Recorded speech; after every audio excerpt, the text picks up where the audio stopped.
mutual friend, Felicity Cunningham, shortly after moving to the neighborhood just the other day. Well, I'm Mrs. Drudge. I don't live in, but I pop in on my bicycle when the weather allows to help in the running of this charming, though somewhat isolated, Muldoon. Judging by the time, you did well to get here before the high water cut us off from all practical purposes from the outside world. I took the shortcut over the cliffs and followed one of the old smugglers' paths through the treacherous swamps that surround this strangely inaccessible house. Yes, many visitors have commented on the topographical quirk in the local strata whereby there are no roads leading from the manor, though there are ways of getting to it, weather allowing. Yes, well, I must say, it's a lovely day so far. Ah, but now that the cuckoo-bears in bud will have fog before the sun hits Foster's Ridge. I say, it's wonderful how you country people really know weather. No weather what? Yes, it does make it foggy.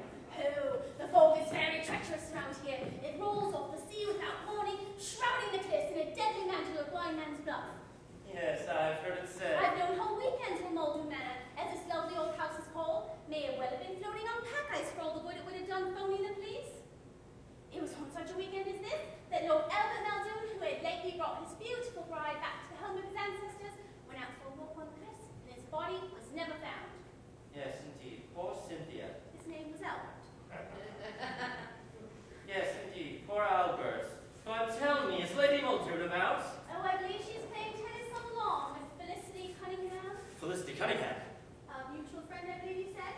Happy chance, I'll tell them you're here. I really don't think I can stay, as a matter of fact. Please don't disturb them. I really should be off. They'll be very disappointed. It's been some time since we've had a fall of the pontoon bridge at the manor, and I don't play cards myself.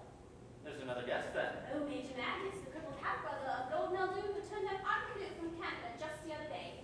He will be at the house party. I think I must be waiting for Higgs to die. What? Half afraid that I will vanish when he does.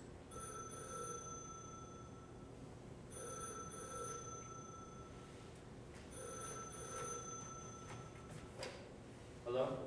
I wonder if it's the same for Puckeridge. Who? Third string. Oh, you're standing. Does he wait for Higgs and I to write each other's obituaries? Does he dream? To whom do you wish to speak? What's he like? Bitter. There's no one of that name here. No, as a critic. What's Puckeridge like as a critic?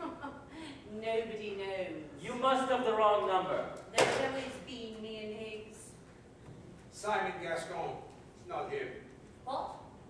I said, it's not him. Who is it then? My guess is madness. In disguise, you mean? You think he's madness in disguise? I don't think you're concentrating, Moon. But I thought You keep chattering on about things and Puckeridge. What's the matter with you? I wonder if they talk about me. Here, another police message. Essex County police are still searching in vain for the madman who is at large in the deadly marshes of the coastal region. Inspector Hound, who is masterminding the operation, is not available for comment, but it is widely believed that he has a secret plan.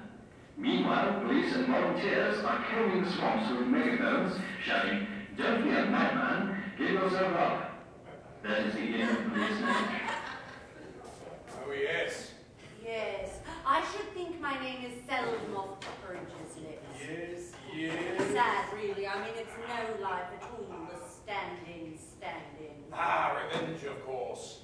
Higgs never gives me a second thought. I can tell by the way he nods. Jealousy. What? The paranoid grudge. Nonsense! There is nothing personal in it. It is merely that it is not enough to wax at another's reign, to be held in reserve, to be on hand, on call, to step in or not at all, the substitute, the near offer for eye and moon, continuous moon in my own shoes. Moon in June, April, September, and no member of the human race keeps warm my bit of space. Yes, I can tell by the way he nods. Quite mad, of course. What? The answer lies out there in the swamps. Oh. The skeleton in the closet comes home to roost. Oh, yes. Already, in the opening stages, we note the classic impact of the catalytic figure, the outsider plunging through to the center of an ordered world and setting up the disruptions, the shockwaves, which, unless I am much mistaken, will strip these comfortable people, these crustaceans in the rock pool of society, strip them of their shells and leave them exposed as the trembling raw meat, which at heart is all of us. But there is more to it than that. Oh, I agree. Keep your eye on magnets. And I say, There she is. you. Yes. Hello No, again. no. What are you doing here? No doubt you're surprised to see me. Honestly, darling, you really are extraordinary. Yes, well, here I am. You must have been desperate to see me. I mean, I'm flattered. Couldn't wait till I got back. Look, there's something you don't know. What is it? About the things I said, I may have gotten carried away a little bit. We both did. What are you trying to say? I love another. I see. Oh, I didn't make any promises. I You don't have to say any more. Oh, I didn't want to hurt you. It was Oh, the nerve. just... Please, let me explain.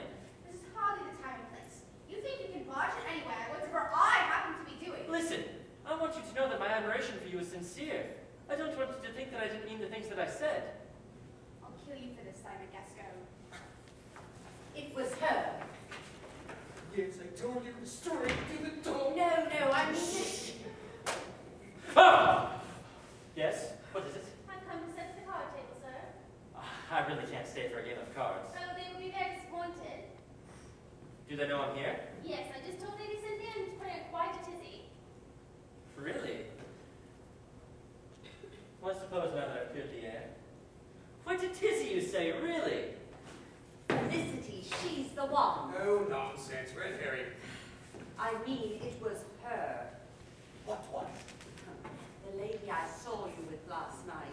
Are you suggesting that a man of my scrupulous morality No, would trade his pen in for a passive cottage simply because in the course of my profession I become acquainted with, that is to say, to have a more regard for, if you like, for a fellow toiler in the pink yard of grease paint? I simply find it impossible to be vilified and I'm venerated. very sorry. To believe that a man of my scrupulous integrity would be, that a man of my opinion in a journal of integrity would be the disposal of the first coat. Heaven gives me what I want.